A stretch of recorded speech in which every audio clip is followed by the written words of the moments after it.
this video, magluluto tayo ng fritata o patatas na may itlog o itlog na may patatas. Bahala na kayo dyan umintindi kung ano yan. Basta ganun na lang yon. O diba, lagyan natin ng konting twist ang ating patatas.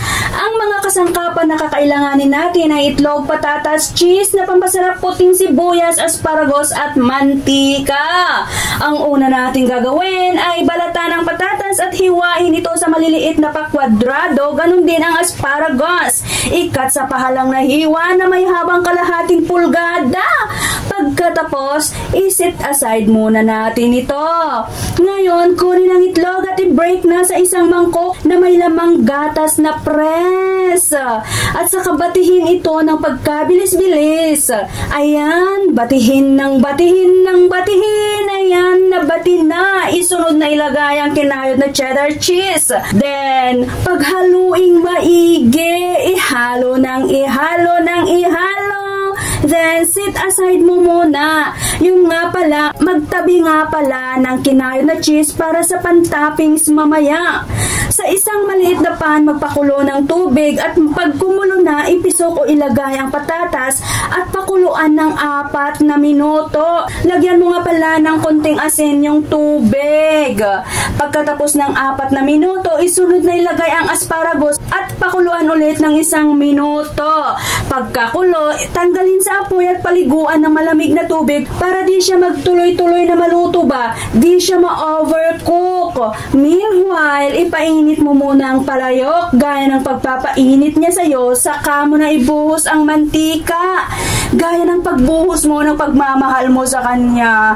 Pag uminit na ang mantika, igisa mo na ang hiniwa mong sibuyas sa maliit na pakwadrado gaya ng paghahati-hati sa kakarampot na sahod sa maraming bills at bayarin. Ayan, sige lang, igisa mo hanggang sa ito ay bumango. Igisa ng igisa ng igisa.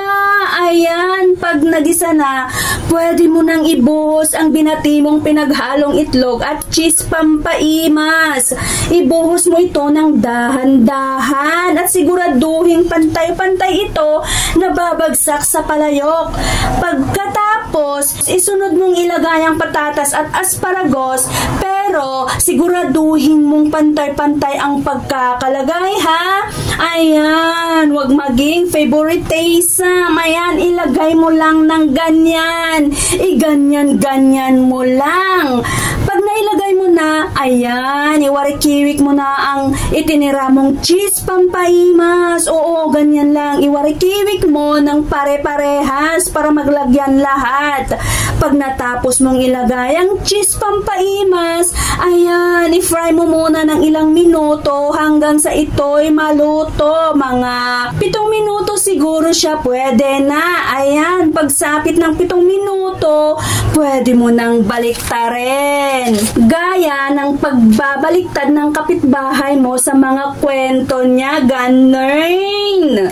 Ayun, baliktarin mo siya gamit ang isang flat na bandihado. Ayan, mag-ingat nga lamang, baka ka mapaso. Mahirap na, baka magkapilat ka pa. Ayan, pag nabaliktad na, iprito mo ito saglit ng mga 5 minuto. Pagsapit ng 5 minuto, ayan, pwede nang ihain. Ihain mo ng may pagmamahal. Hiwain mo muna ito ng iyong nagugustuhang guhugis at pwede mo nang ihain.